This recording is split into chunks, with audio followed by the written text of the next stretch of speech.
Good evening, guys, and happy Monday to all your sunshiny faces. So currently my mom is out training because, like I told you guys, she got her new job, which is normally only going to be Saturday nights and Sunday nights.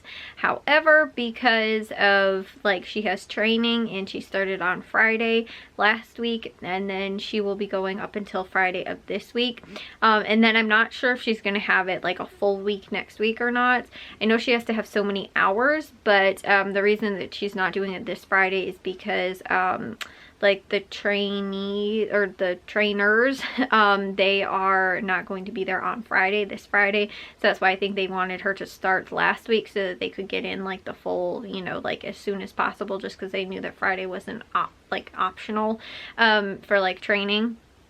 So that's why that is where, like I said, she is right now. And she made herself cause she was honestly, I didn't know what to bring with for the first day and stuff like that, but they have a fridge and microwave, if she brings stuff for I always want to say lunch, right? Because that's when a lot of times people are working. You work a 9 to 5 and you have lunch, but for her, she has a midnight snack, because I think she gets off at 11 or midnight or something like that for a snack sort of. But I mean, it's really a in-between meal almost sort of thing, or not. It's sort of almost like her dinner at the same time. But yeah, so I don't know, but it's not gonna be insanely weird just because she only will work twice a week, like I said, 2 days on the weekends, but it's gonna be, like I said, weird for this week, to also try and figure out again how eating and stuff like that works out, because again, you don't have a meal or anything like that for dinner or lunch. She took a nap earlier today before she ended up leaving, and so but she was up very early this morning, so her sleep schedule is sort of just a little wonky right now, and it definitely will be especially this week, she'll pretty much be sleeping while we're all up. So again, it's like I said, gonna be a little weird, but we just have to try and keep the dogs quiet. They're probably the biggest problem. They will bark, whine, all kinds of stuff. It's very annoying, and they normally hang out with me. However, if Jack comes to take them out or something like that during the day, right now, just because he's he's on spring break, but if even on the weekends too, when she works her normal shift in her normal actual work and not just training, on the weekends, if they're in here with me and he goes to take them outside, for some reason they always bark whenever somebody comes in my room, and normally it's not a bark, it's just they bark once just because they're nervous that somebody just came in here, and I don't get why, but they do that if they're just in a space with somebody and they hear noise off in the distance in a different room of the house or something like that. Again, if they're in the living room with us and they hear somebody coming through the back door, they bark. They hear somebody sometimes even come out of certain rooms, just bedrooms or the bathroom or something like that, or upstairs, they will bark.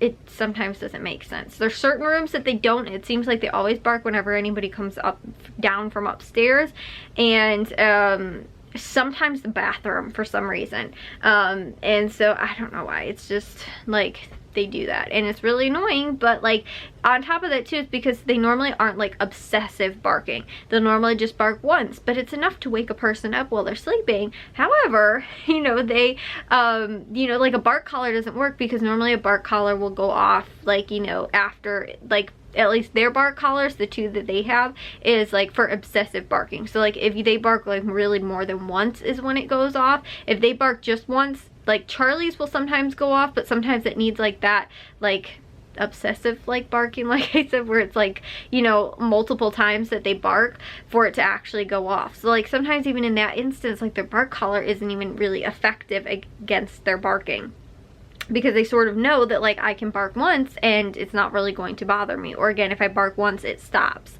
you know. So like, you know, they do it sometimes, I think maybe because they're like nervous, like, you know, oh my gosh, I heard a strange noise sort of thing, but they only just bark with that one time, and then they definitely see that, like, you know, or know that it's somebody. It's just like, I don't know, it's just almost like, you know, with like that surprised, you know, if you get surprised, somebody jumps out from behind, you know, a door or something like that, and you just like, oh my gosh, like that's sort of what they do. And again, I don't know how to stop them from doing that.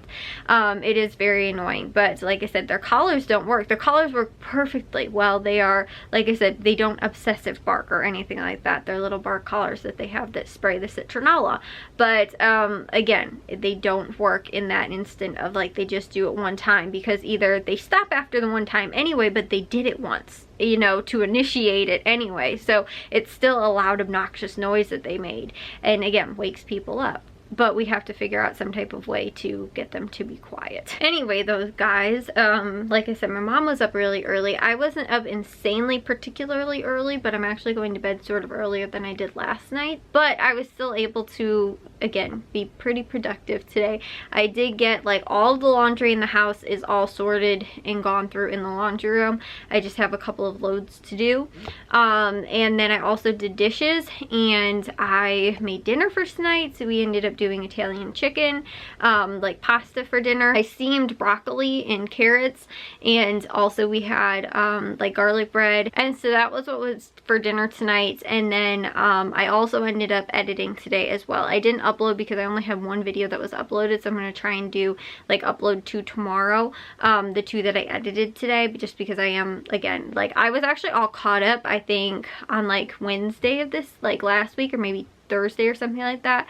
But again, because I normally don't edit over the weekend anyway, I have to normally like Mondays and Tuesdays, sometimes Wednesdays, I have like catch-up days that I have to do like for editing and stuff like that. But guys, one of the other things too that I ended up finishing last night, because Saturday I went to bed actually late, and because of going to the grocery stores on Sunday, that's why I didn't end up finishing reading a chapter of my book. But I finally ended up finishing my book. I am so happy. I can finally put this back up in the attic now, because I found it when we were cleaning up in the attic. So I honestly think it was maybe like around right before Christmas time or right after Christmas time, something like that. Like again, December, January, something like that. It's been a few months that I've had the book, and like I said, I found it in the attic, and I watched the movie of The Great Gatsby, but I never ended up reading the book. Like for school, our class for some reason didn't have to read it. I knew like almost every kid in school had to read it. Our teacher didn't end up making us read it, but Matthew's class did, so he had the book, and so I was like, you know what, I want to read it, because I love, like, honestly, I'd say like the 50s, 60s are probably like right along that sort of like the end of the 50s, the early 60s are sort of like one of my favorite eras. But my next favorite is probably the 20s. And so I like, you know, I love like the Art Deco style. I love the clothing, like hairstyles, all that kind of stuff from like the 20s as well. And sort of almost a little bit into that 30s sort of time. But the, you know, and like I said too, it's sort of the same thing with like the 50s and 60s too, that sort of like era, decade, like the style of clothing, the like the furniture, and you know, again, like house decor, all that kind of stuff is like one of my favorites. So again, I was like, I'm just gonna read this for fun since we have the book, and you know, I have never actually read it, and I feel like too, it's one of those books where like I read Catcher in the Rye, I read like Of Mice and Men. That was one that everybody I think had to read. It was funny too because me and Matthew both had the book because we, again, were, you know, had to read it in high school. But Jack was like so far advanced reading when he was in middle school that my mom was like, oh, why don't you just read this, because, you know, like we were running out of books. Like he couldn't like have enough books to read because he loved reading like when he was in middle school. And like a lot of times too, a lot of the stuff that he was reading was like almost like too young for him. So my mom had the idea of like giving that book to him to read, since we had 2 copies of them from me and from Matthew. So he ended up reading that, but that was like, you know, he had to read it twice then because he had to read it again in high school, but he already again knew it because he read it once when he was in middle school. So he was, like I said, sort of just like advanced in like that aspect of like reading and stuff like that. There were a handful of books too that in high school we read that weren't like one of those like classic sort of books, you know, not like the top 100 books you have to read sort of thing, you know, or top classic, you know, 100 classic books or whatever. And I know The Great Gatsby is probably one of those ones that's on there, but like I think I read Pride and Prejudice. Honestly, was not a fan at all, and I don't think I actually finished reading it. And it wasn't officially that I had to read it for school, it was just I had to sort of like read one for like reading, but it wasn't like you didn't have to finish it, you didn't have to, like, nobody expected you to or have to do like a paper on it or anything like that. It was just like read it for as long as, you know, like I don't know, it was like certain days that we had to like read the book, but it wasn't, again, like for like, I don't know how to describe it, like specifically I had to actually finish it like in the school year even or anything like that. So you know, like I just read like a couple of pages like a day when they give us like the free reading time or whatever. So it was always like that sort of like classic books or whatever sort of thing. And it was more to teach us like the skills of like reading and almost interpreting too. Like we'd have to like fill out like, oh, what was going on, what was the plot, you know, like character development sort of thing almost. But like it wasn't even like, again, it like took it so slow because you were just focusing on like, again, like a couple pages or a chapter almost at a time, but nobody was expecting you to finish the book. So like I said, I never finished the book. But again, there's a handful of, like I said, those like classic books that I've never read and I do feel like I would like, or like I feel like I have to read. I don't love a lot of classic books just because, again, like The Great Gatsby was one, like I said, I saw the movie, I, you know, like thought that I wanted to read the book, and I did, and so that's why I felt like, because again I had the idea of like the story sort of already, it made the reading the book maybe a little bit easier, which I thought honestly maybe like the Leonardo DiCaprio one, I think it came out in 2013. I honestly think I saw it maybe in theaters or else really slightly after it, like because I remember that it wasn't my senior year, it was my junior year, but all of the seniors that were graduating at our church, like our youth group, they did like a like senior banquet, was like Great Gatsby, like the Roaring 20s sort of, and so that was like their celebration sort of thing, just because that movie had just come out. Most of the seniors had to read the book anyway, but like I was saying, the you know, I saw the movie very, very early on, and that was the first and only time that I had seen it, so it's been several years, again almost 10 actually, that I saw it. So like I said, I vaguely still remember obviously the story and all that kind of stuff about it. There's also the Family Guy parody of it, which I've seen a handful of times too. But like, you know, again, I wanted to actually read the actual book, and I felt like it made it a little bit easier just because it's not actually written where it's that hard to read or follow. Again, there's a lot of books, like I said, some of the ones that I've already read that are like, you know, just like, I don't know, it's just like sometimes I feel like the writing is a little all over the place, and sometimes that's how I feel like older books are. And you know, again, they'll be like talking about one thing, but they'll be like in the middle of a conversation with like another character, and then all of a sudden they're just like off like on a different topic, and I'm like, I don't even get how this really plays into what's actually going on at this exact moment. And so that's what sometimes totally confuses me. I feel like that happens in The Great Gatsby sometimes, but that's just not my like style of book that I like to read. If it's like that, it's a lot of times hard for me to read, but since I knew already like the story, like I said, the plot, what was going on, it was a little bit easier. So I finally finished it. Again, after I read it straight for like a couple of days. Maybe I skipped like a few days here or there, but like I read through the first several chapters and I was like, wow, I'm gonna finish this book really fast. And then it came down to where I hadn't picked up the book in like 3 months or whatever. And I finally just finished, I think I only had 4 chapters left or something like that. So I think I finished it like over this weekend, and I read 1 chapter yesterday during the day and then 1 last night before I went to bed, and I recorded actually actually on our DVR so that I could watch the movie. However, it only taped half of it, so it was on again tomorrow, so I'm recording it again. So hopefully it records the entire thing and I can watch it again, because now I was like, that's my reward for finishing the book. That way I finished the book.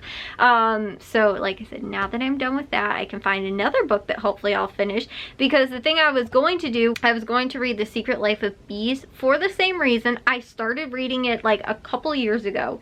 I got, again, halfway through the book, stopped reading it, and then never picked it up again, and now it's back on my shelf. So now I'm like, this has been, again, several years. I have to start it over from the beginning. But that's another one of those, I watched the movie several years ago, so again, the story's still a little vague in my memory, but I want to read the book first, you know, again, and then maybe rewatch the movie as well. So like I said, I have a couple books like that as well, that's like, I either want to read the book first before I watch the movie, or if I've seen the movie already, want to wait until it's not so fresh in my memory and then read the book and then watch the movie over again. Because like I said, I feel like too, like again, just from watching the first couple minutes, because I started watching it, realized that I was like, this is really only, it was like, I think it's 2.5 hours almost the movie is, but it said it recorded 1 hour and 18 minutes, and I was like, I don't remember the movie being this short. I was like, I thought it was a lot longer, and then I had to look it up, and I was like, yep, it says it's 2 hours, 2.5 hours basically, sort of the runtime was, and I was like, yeah, there's no way. So I, like I said, was watching the first couple minutes, and I realized there's a lot, like it moves very quickly. There's a lot of like again, obviously things that are left out in the book, or you know, again, the book adds a little bit more to the enhancement of the story, I feel like, than the movie. So that's why, again, when I only saw the movie, that's all I had to go off of. But reading the book, I'm like, I actually sort of didn't like the movie almost as much. So again, it's just like, that was the same thing too with The Secret Life of Bees. Like there's certain parts in there that I didn't remember from being in the movie. So like I said, obviously stuff does get cut, because you know, you can't have like a 12-hour long movie, but there are, again, like certain parts of it where I was like, oh, they probably should have actually added that, you know, or like, you know, that would have been good, or something like that to have had. So anyways, though, I'm gonna take a shower and get to bed. I will see you guys all in tomorrow's vlog. If you guys did enjoy today's, make sure you guys give a big old thumbs up. If you guys are new, we'd love if you'd subscribe, and I'll see all of your sunshiny faces tomorrow. So bye, guys.